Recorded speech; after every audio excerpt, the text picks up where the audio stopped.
The source of my deepest pain and suffering is probably myself. Hey everyone, today's video is going to be a little bit different than normal. In today's video, you're going to be hearing the perspective of two of my closest friends, people I consider brothers, on three extremely deep questions that I came up with and asked them. The purpose of this channel is really to kind of investigate and explore the human experience. What does it really mean to be a human being navigating through the world in a meaningful way? A lot of what's on this channel is me trying to find my own path, my story, my thoughts, my perspective on things. But I think it'll be really interesting to get other people's perspectives and to capture other people's stories as well. Yeah, I think it'll be really interesting as I go through traveling the world to hear different people's thoughts, perspectives, beliefs, and values. People from entirely different cultures who have entirely different experiences in the world than me. It'll be really interesting to kind of compare and contrast that and see where it is the key differences are. And yet even more interesting to see where the commonalities are, where the similarities in what we find important and what we find meaningful. This is my way of kind of getting at a collective experience of what it means to be human and what's important in the human experience. So in keeping with that, this is the first video kind of along that thread where I ask my friends some extremely deep questions and get their thoughts. I hope you learn something new, maybe get a new perspective, and thank you for watching. Enjoy. See, that's I don't know. That's a funny question. That's a difficult question. I picture a more emotional picture rather than a physical one. I picture myself being happy and feeling happy, and I picture myself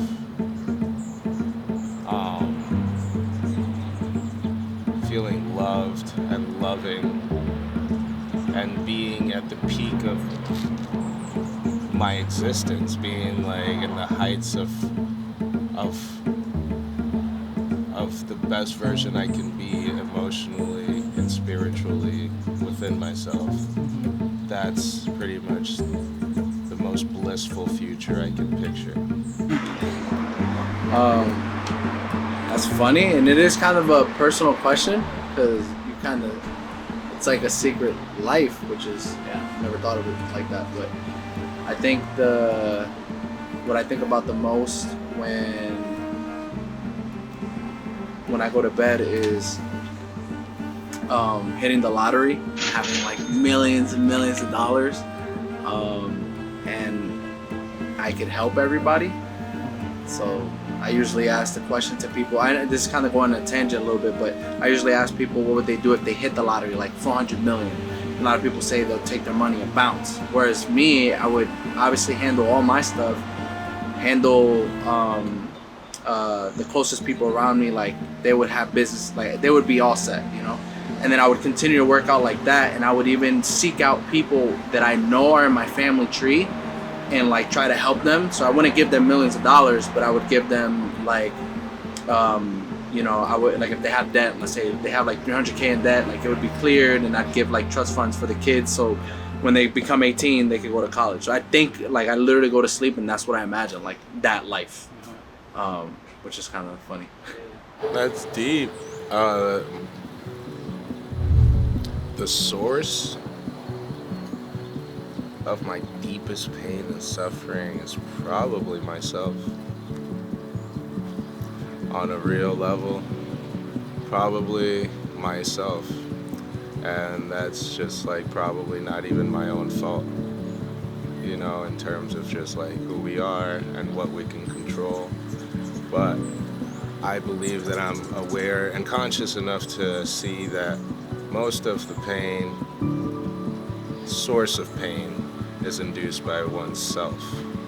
Yet there's no denying that a lot of source of pain comes from traumatic events, horrible events, catastrophes. But yeah, personally, I'd say myself, because like I think I've put a lot of limitations and regret upon myself and like self-hatred that I'm working on like not doing. but I'm aware of it, and I think that's like the first step on recovering from that. So, yeah. I mean, that's a dual question, or not a dual question, but a dual answer for me.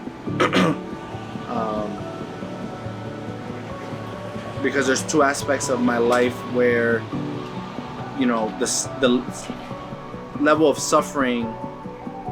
I mean, I wouldn't be able to pick one or the other because it's both painful in different ways. Yeah. So one is my childhood, Yeah. and then obviously one is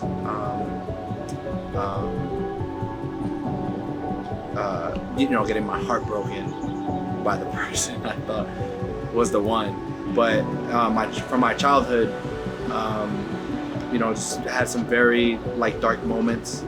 I don't want to go into detail, Yeah.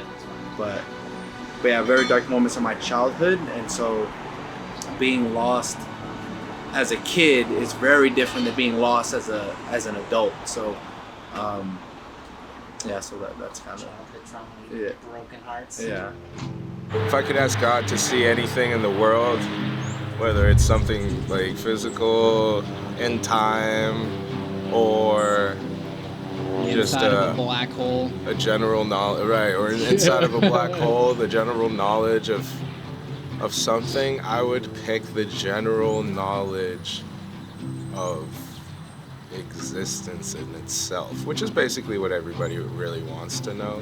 But I think just like gathering a bigger picture on reality would be amazing, you know, basically just like being able to like have a brain like Einstein's and gather a bigger picture of what the world really is like. That would be the insight that I would ask God to give me, for sure, because that is just like, to me, that's life. Like when I trip on psychedelics, all I think about is like the essence of things, and that just fascinates me. And not to say it should fascinate everybody else, but to me it's like the core of everything, the core of our existence. It's what just like here, it's my purpose of life in terms of just my own happiness and my own just like brain, you know. I don't know. It's kind of personal. A similar question was asked to Einstein. He was like, to know the mind of God. Yeah, To know exactly. the mind of God. Basically, my answer is that. Yeah. Exactly. To know. But I feel like that's a little selfish because I feel like the constant of existing is always changing. So I don't know. I don't think God has got it pre-written. I think He's working it out as it is. You know, it's always just happening at all times. So just I just have God just take me for a ride and make me see what He's doing, type shit. That would be my answer. Yeah, just take me for a ride. Just put me under your wing. Let me just walk around. Just let me observe from your point of view Let real me quick. shadow you, God. Just let me be omnipresent for a little bit. And That would be insane. That would be insane. hell yeah. Perfect. All right, so for the first one, if God could grant me any like ability of vision, I guess it would be to be able to see history in a non-effective, like where I don't affect that history happening. I could just actually observe it, right? So it's like you read the textbooks and like Alexander the Great did X, Y, X, Y, X, Y, right? Like I want to see like, did he do X, Y, X, Y, X, Y? So I think that would be the number one thing I would probably ask for. And Historical vision. and then for the second question, my health, 100%. So you can't. Life is not enjoyable if your health is fucked up or messed up. So that would be the number one thing. Cause I literally go to bed and I'll like when I'm praying to God, like that's what I pray about. Like I'm like, God, please maintain my health, like keep me healthy. You know, like the things that I do have are like enough of a pain in my life. I don't want to have, you know, like cancer or Alzheimer's or you know, yeah. So that's some answers. Prime, let's go. So, what's the meaning of life? Have you ever experienced any serious amount of pain and suffering? Do you know what the source of beauty is? Do you think beauty and consciousness are epiphenomenon of some sort of material substrate? Or do you think they exist in some sort of higher platonic super space outside of space and time and matter? Yeah, I think so too. I'm working on like not doing, but I'm aware of it, and I think that's like the first step on recovering from that. So 100. yeah, There's 100.